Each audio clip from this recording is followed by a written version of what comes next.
Seigneur. Mais d'où viennent-ils donc? Je pose cette question, à propos de tous ces compatriotes haïtiens, qui n'imaginent pas, l'avenir d'Haïti, sans avoir avec eux, ou derrière eux, ou devant eux, ou, à côté d'eux, le coach blanc, pour leur tenir la main, pour leur montrer le chemin, ou leur dire quoi faire, ou ne pas faire, pour le bien d'Haïti.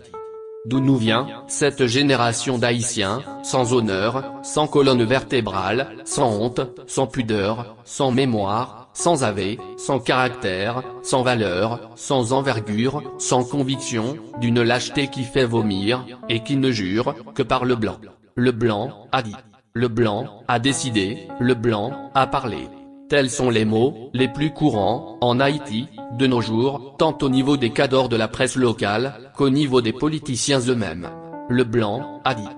Et je m'excuse d'emblée, auprès de tous ceux, vivants ou morts, qui font exception à cette généralité que j'affirme.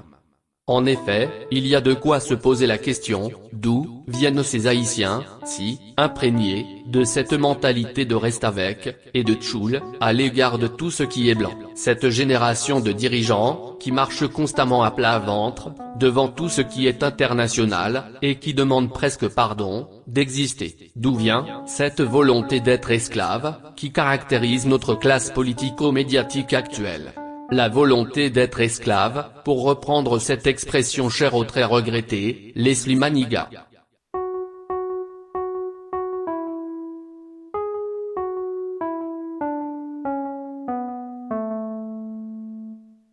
Il faut dire que déjà, du temps de l'esclavage, les Haïtiens n'étaient pas tous animés de cette volonté d'être libres.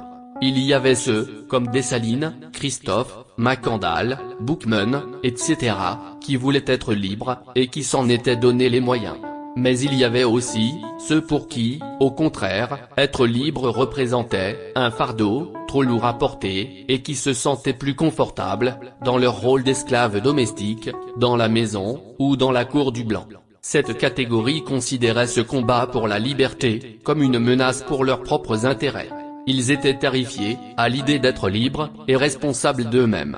Aussi, se mettaient-ils volontiers, avec leur maître blanc, pour combattre, et étouffer dans l'œuf, tout mouvement de libération. Il faut reconnaître, que ces dernières années,